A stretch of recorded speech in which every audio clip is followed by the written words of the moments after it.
Keith Rucker here at VintageMachinery.org.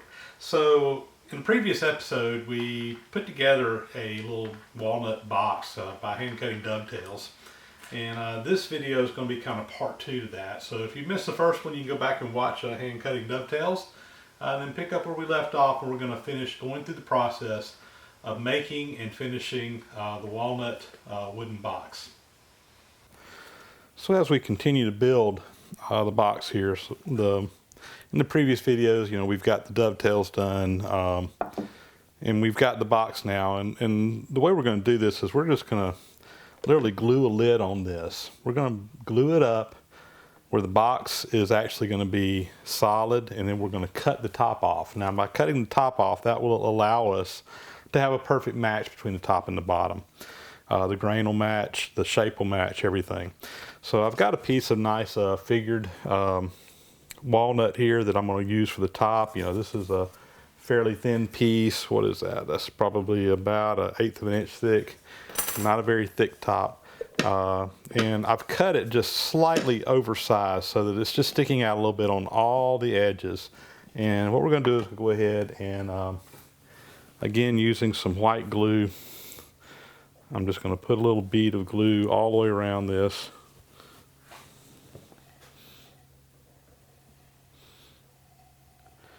Don't want a whole lot, just enough to make it stick. Don't want a lot of squeeze out as we glue this together. I'm going to take my finger and just kind of spread that around a little bit.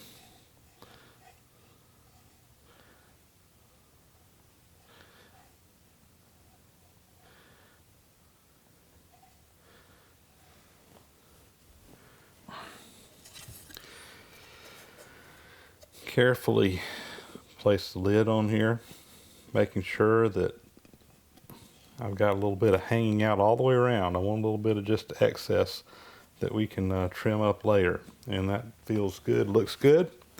Now to glue this up, I've got just some blocks of wood. I'm going to put a little piece of paper in here just to protect it because this wood's got some paint on it. These blocks of wood are going to help apply even pressure when I put the clamps on here.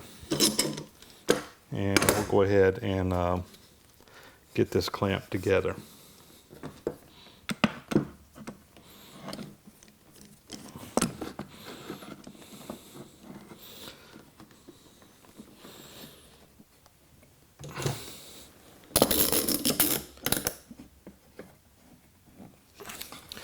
Again, I'm making sure that my top has not moved around on me, that I got a little bit sticking out all the way around, and I do.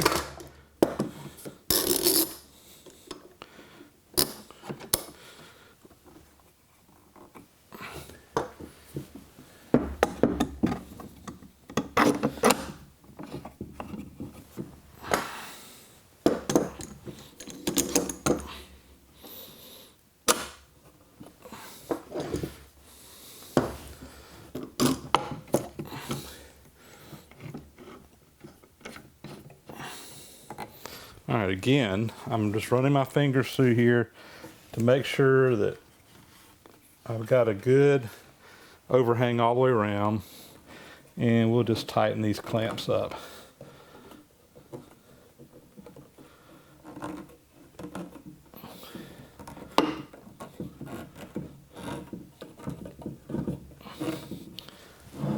And we'll let that sit, let the glue dry. We've allowed this to dry for probably 8 hours now. Should be plenty dry, so we're going to go ahead and remove the clamps. Check out what we got.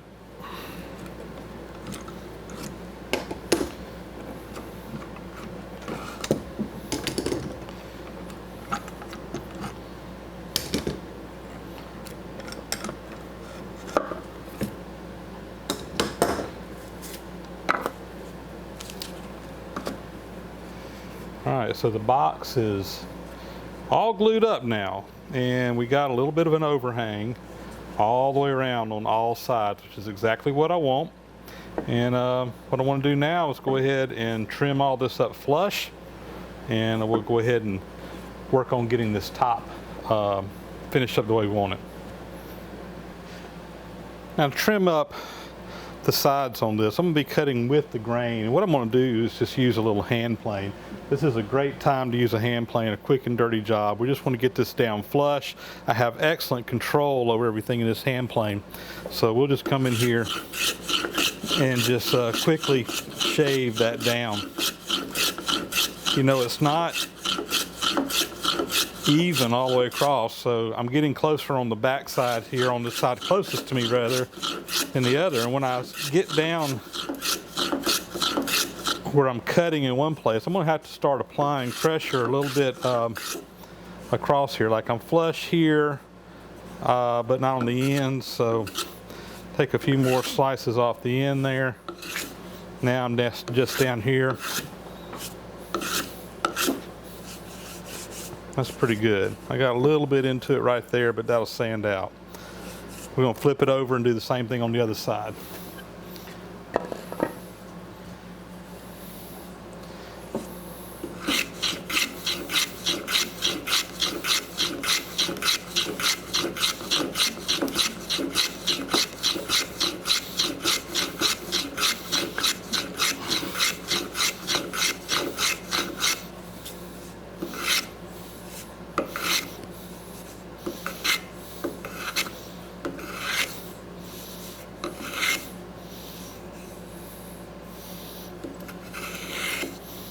Pretty good right there.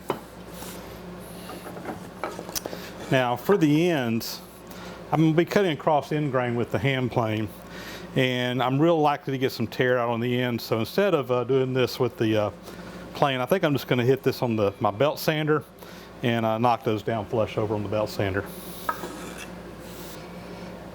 So I got the ends flush now. Everything is all the way around this is nice and flush, nice and sanded out. Really looking good. For the top though, and this is just a matter of preference on how you want to do yours. You can leave this sharp corner and you can leave this edge grain showing around the top. But one thing I like to do to really give this a nice finished look is I like to kind of dome this top over just a little bit so that basically this parting line around here will disappear. So what I'm going to do is I'm going to very easily just put a little bevel on there. It's not really a bevel, more of a radius, and I'm going to do this by hand. And I want to go in probably about an inch. So what I'm going to do is I'm just going to take a scale and a pencil here, and I'm just going to put some marks around here for me to work off of. You know, these are not super critical. These are just some guidelines. So I'll kind of know when to stop.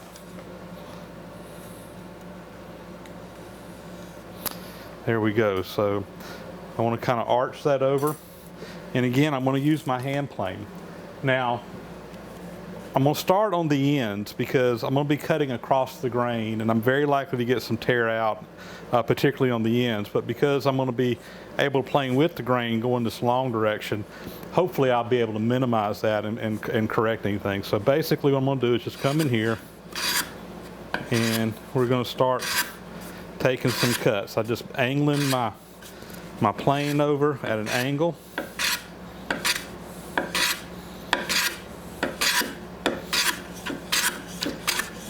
And we're just going to kind of feather that over toward the line.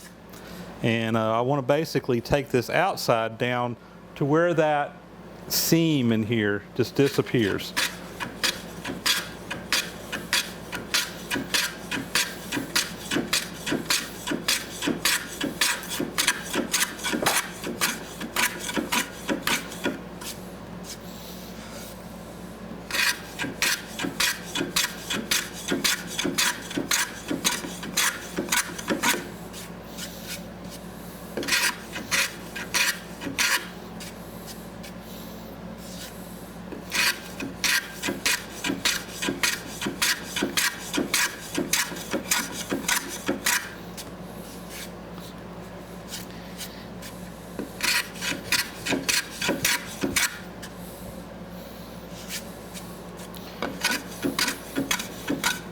All right, this first one, I more or less got the slope I want. I'm going to come over and do this side now.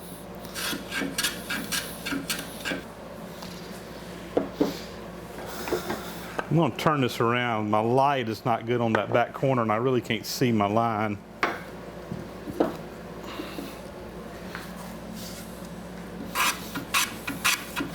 That's better.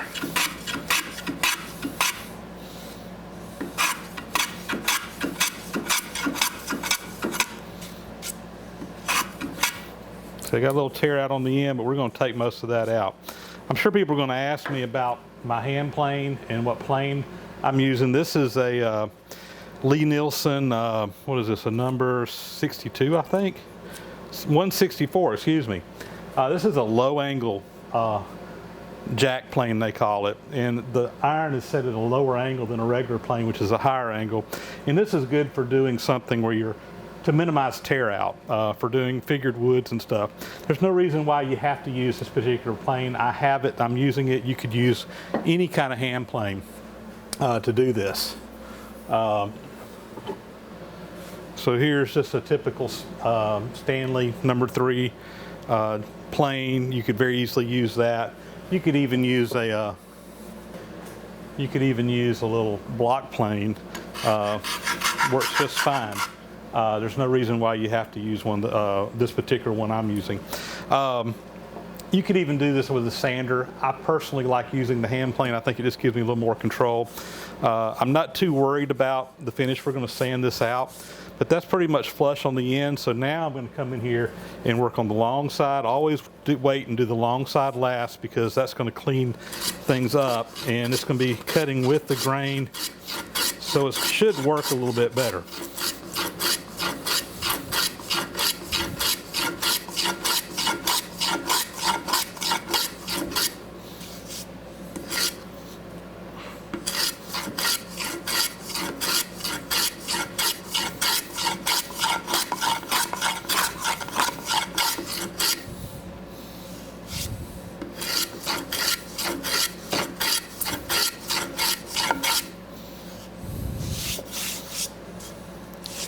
All right, that looks pretty good. Flip it around this way.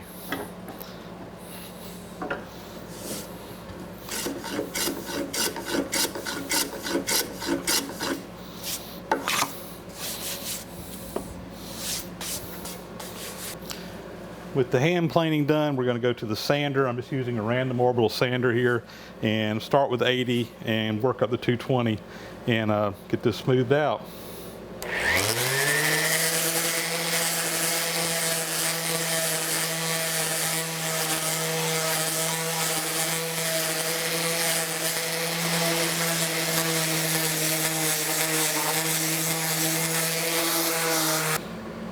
So the box now is ready to go ahead and cut the lid off. And to do that, I'm going to do that on the table saw here where I've got set up now to do it. And what we're going to use is a ultra thin kerf saw blade. Now this is not your typical saw blade. It's smaller in diameter. I think they call this a framing and decking saw. It's for a little small skill saw actually, but it'll fit on your table saw. But the nice thing about this particular blade is that the thickness of the blade is very, very thin. It's just a little over 1/16 of an inch thick, whereas most of your blades on a table saw are at least 1/8 of an inch thick. So it's about half the thickness of a regular saw blade. And that's going to be important because we don't want to remove any more wood in the box than we absolutely have to. So I've got my fence set where I want to part this off, and I've basically gone in here, and because we cut these by hand, the exact layout of every dovetail is not going to be the same. And again, that's fine. That shows that it's hand cut. But we want to be real close. We want to make sure that we're more or less splitting the center of this dovetail here that the cut's going to go into. And when I made these dovetails, you can probably see it. This one is wider than this one, and I did that because I knew I was going to be cutting out part of it. So I've got this set up, and I've just rolled it around to all 4 corners to see where it's going to split that. And I've adjusted my fence to make it where it's as close to the center on each one of those as possible. And I'm now about ready to go ahead and start sawing this. I'm going to saw it. We've already got the top beveled, so I'm going to put the flat side of the box against the fence. The lid part, the small part, is going to be to the outside. And I'm going to start by cutting the 2 ends. And because when we cut this, the long part, you're going to have, the box is going to have a tendency to want to squeeze shut. So we're going to put some shims in these cuts, and we'll get to that in a minute and show you.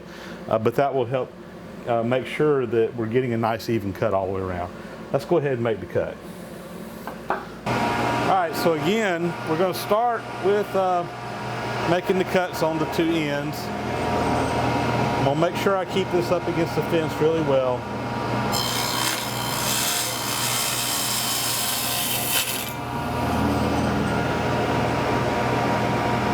I can tell that I'm not quite cutting through, so I'm going to raise my blade up just a fudge.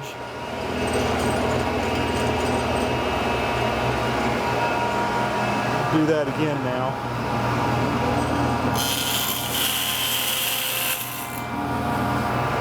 Much better. All right, we're going to flip around and we'll do the opposite side.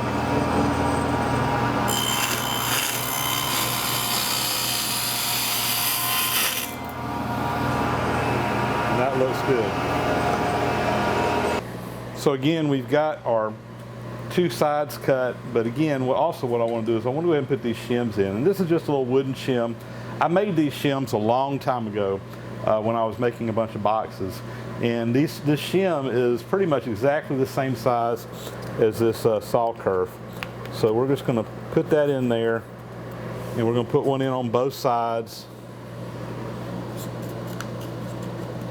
And that's going to help. Again, when we saw the bottom off here, the only thing holding it is going to be the back, and the lid's going to naturally want to press in, and that's going to give us an uneven cut along the lid. By putting these shims in, hopefully we'll take that out of the equation, and we should be ready to go. So we'll go ahead and now cut the long side. When we do that, I've got another shim we'll put in that side. I'll probably take a clamp at that point, clamp the box shut so that it's not moving around, and then we'll come around and cut the other side.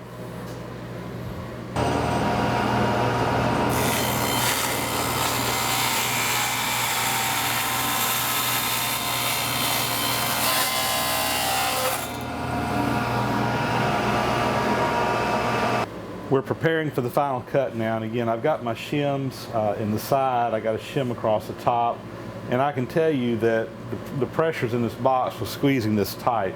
So when I pulled those shims out, it almost closed on the front, which is exactly why we want to make sure that we're getting a nice even cut. We're taking the same amount all the way around, as close to that as possible. So the shims in here again are going to hold it tight. I've put the clamp on here. This should keep it so that once it separates, it's still clamped tight against the shims, and we're now ready for our final cut.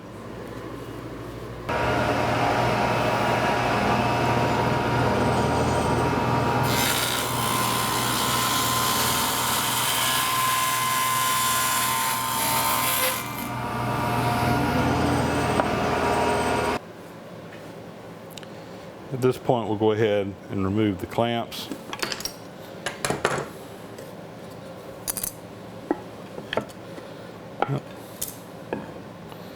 I'm going to save my shims. I keep these and use them over and over again. I got a little spring clamp here that I just clamp them all together with, and I hang that up on the wall but behind the table saw, and it's always ready to go whenever I'm making a box.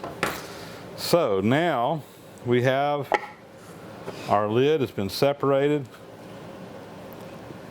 This will hinge up, and it is a perfect match.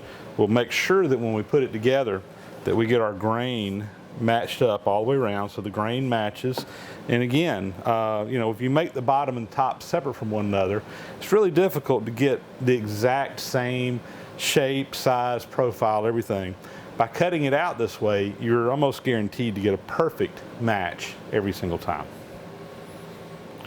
So one issue we do have to take care of is, if you look, we do not have a perfect joint across there where these pieces come together on both sides. You know, there's just some slight differences where that saw blade went through, and that's normal. But what we want to do is get a nice tight fit all the way around, and to do that, I'm just going to basically lap both of these parts flat on some sandpaper until they get a nice tight flush fit all the way around. To lap these out, I'm taking a piece of sandpaper, and I took some 3M Super 77 spray adhesive, sprayed the back of this, and I just glued this down to the table on my table saw. This is a good flat surface, at least good enough for woodworking that we can use to reference off of. And I've got a piece of 240 grit sandpaper down here, and now my sandpaper's not moving around. I can clean this up really easily. I peel it off, take a little bit of acetone, and the glue just wipes right up. But I'm going to take my box top and lap it out, and it doesn't take a whole lot.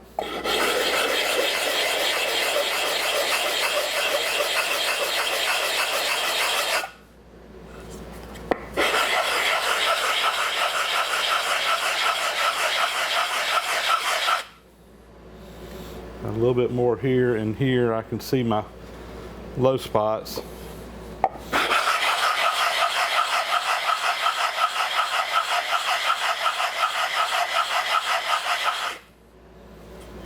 Just about got it. Just about got it.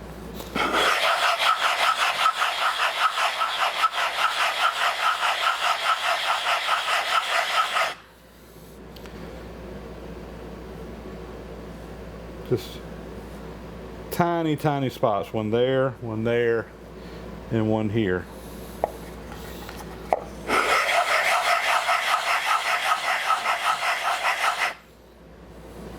That's got it. We'll do the same thing on the bottom. So the box is coming along, and we're getting it ready now for the finishing coats. But before we do, I always, on something like this, something small and a little bit fancy or whatever, I like to finish it out with just a quick hand sanding. Yeah, that random orbital sander does a great job of cleaning a project up, but I don't know, it still will leave some little marks in there, and you can quickly run over this by hand and straighten a lot of that out. So again, I got some 240 sandpaper. When I get through this, I'm probably going to hit it with some 400 grit just to take it down a little bit finer, and we'll be ready for our first coat of finish. I can remember when I was in high school taking wood technology class. Mr. Chip Thompson was my teacher, great teacher, great shop teacher that really meant a lot to me as a young person learning. But I remember how we used to have to hand sand all of our projects in his class. Did not allow power sanders. And I didn't really understand that at the time, but now that I got kids of my own, I realized that what he was doing is he was keeping us busy. Remember, we would sand and sand and sand, and we'd have to bring it up to him and have him look at it to inspect it. Nope, that's not good enough. Go sand some more. And whether it was good enough, depending on how close you were to the end of the period, and not how smooth the piece of wood was.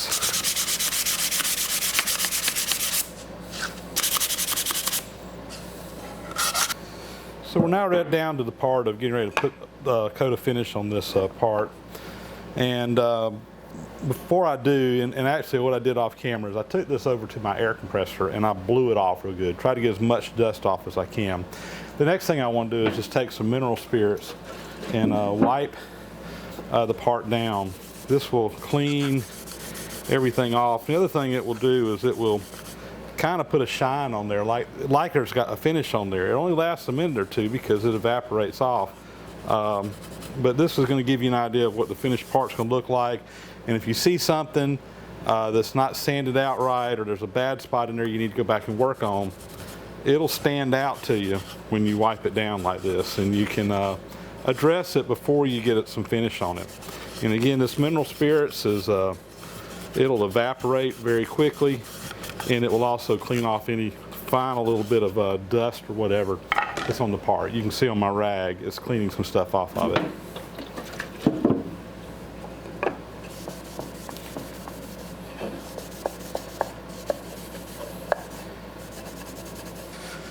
So we're ready now to go ahead and start putting the finish on. I like to wipe on finishes. That's just my preference. I know a lot of people like spraying on finishes. Whatever works for you is fine, but I'm going to wipe mine on. And there's lots of different finishes out there. This is one of my favorites, a product called Waterlox. It's kind of it's a varnish, but it's got a lot of tung oil in it, and particularly on something figured like the top of this board, it'll really pull that out very nicely. And I've been very happy with this product over the years. I've used it on a lot of my woodworking, a lot of the furniture that I've made. It holds up very well. And anyway, this is what I like. Now, I know some people are going to probably comment about, well, you didn't wait for your mineral spirits to completely dry off your wood. And you know what? It really doesn't matter, guys. The mineral spirits is actually a solvent that's in this. And a lot of times I will purposely thin this stuff down with mineral spirits when I'm doing a sealer coat or something. So it's really not going to matter. The mineral spirits are still going to evaporate out even with the finish on here. And right now we're just putting our first coat on. This is something that you'll want to apply multiple coats of and let it build up. It's not a one coat and you're done. So we will do that over the course of the day, and I probably won't show it all on camera, but we'll come back and just wipe more on, might do a little bit of real light sanding between coats, or hit it with some Scotch-Brite pad or something if there's some rough spots in there to keep it smooth. But again, I really like this product, and we're gonna get a nice coat on here and build it up.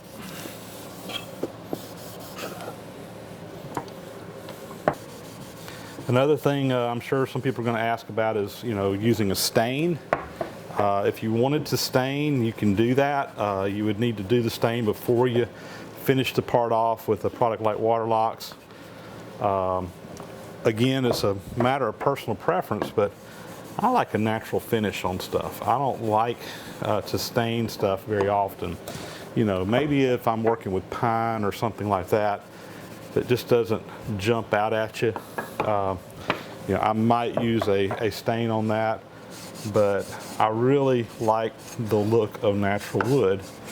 And again, that's a preference thing, and other people's preferences will vary, and that's fine. If I'm doing it for a client, I will do it however they want it. But when I'm doing it for myself, it's almost always just going to have a natural finish on it. I'm not going to worry too much about the inside of the box. I'm mostly worried about the outside of the box. I'm going to line the inside of this box with some felt, and so I'm not too worried about having the inside just perfect. But I do want to make sure that I get a nice even coat all the way around, even on the inside. And this is something I'll do on a lot of furniture and whatever. Even on the inside of a piece, I try to at least put a finish coat on there, because it affects how moisture is taken up through the part. And moisture on wood will make it move. The wood's going to expand and contract with the seasonal temperature changes and humidity changes. And I really like to have the same, at least one coat of the same finish on both sides of my part, because that makes the water absorption, naturally the humidity absorption, makes it more even, and it doesn't make one side expand or contract faster than the other. All right, so that's the first coat. We're just gonna let that dry, and again, I probably won't show all the steps on this, but I'll be coming out here and wiping on more coats and building up a nice finish on this over the course of the day. So we're moving right along on the box project here. So what I did in finishing this out is I went ahead and I put about 4 coats of that Waterlox finish on here.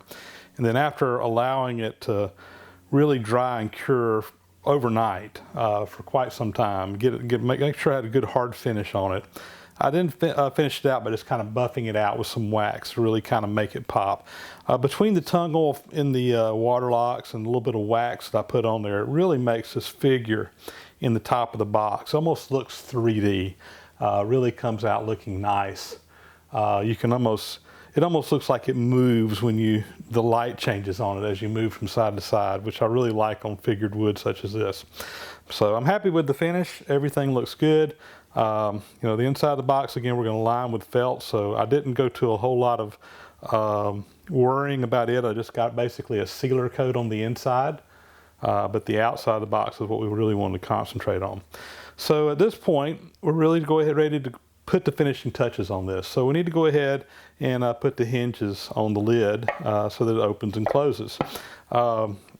Take time at this point to make sure that you got the lid on right. You could easily have it backwards. And remember, we cut this off of one piece so that the grain would match all the way around, so that it looks like a continuous board. Yes, there's a crack in there, but that grain matches. So make sure you get it the way you want it, or make sure you get everything where it matches.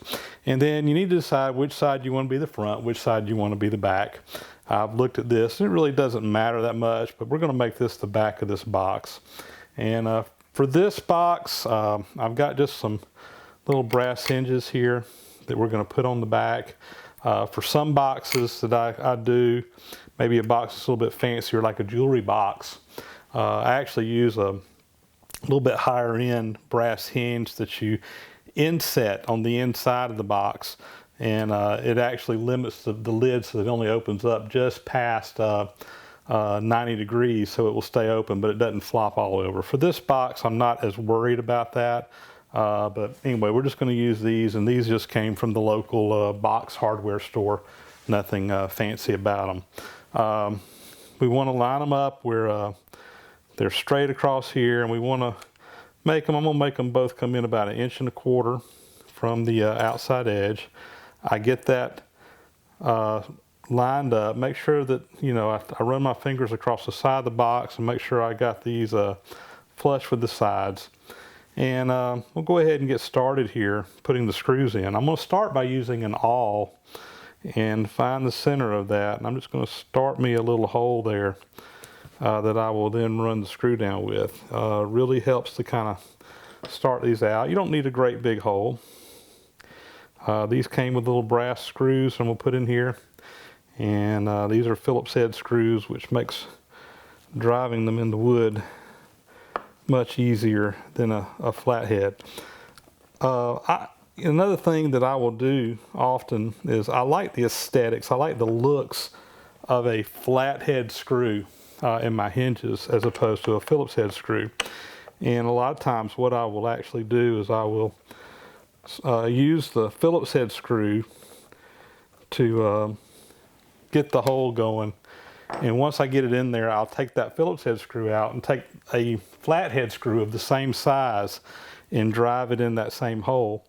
And when I do that, it really makes driving that flathead screw much easier. So now again, I'm going to line up my sides, make sure everything is just like I want it. And this time I'm going to go caddy cornered across from this one and start that hole.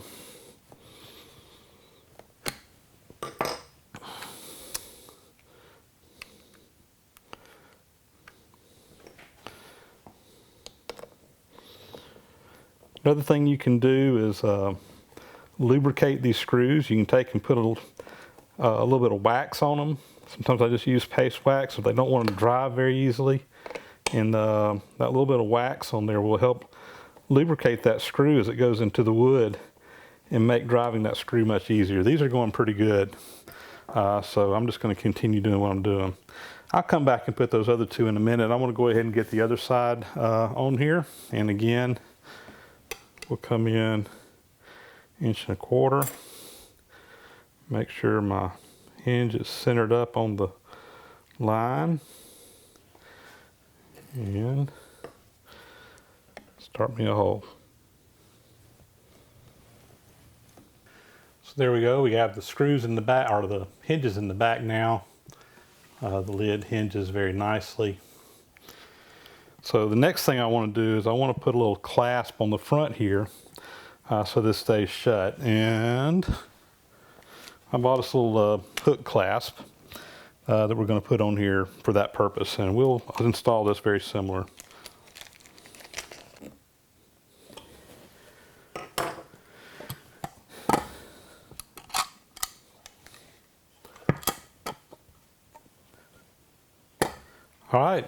I like it.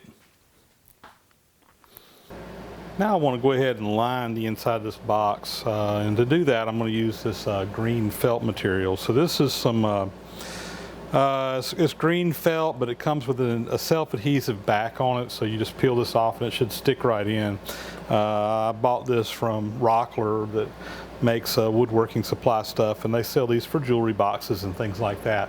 But this should give a nice protective coat on the inside of this to protect that tool, that the machinist vise that this is going to fit, and also kind of give a contrasting color that should really kind of set it off when you open it up. So here we go, the finished box from the outside again. Hand cut dovetails all the way around, made out of walnut, have a nice figured walnut top, brass hardware. When you open it up, everything's lined with felt on the inside. So once again, this box was made specifically for the machinist vise that is being made by the YouTube machinist community, of which I am a part of. I also do machine shop work if you're just tuning in to this woodworking project. But a group of machinists on YouTube that have YouTube channels basically have gotten together and have made a group project of a little small machinist vise where different people made different parts, and we're putting it all together.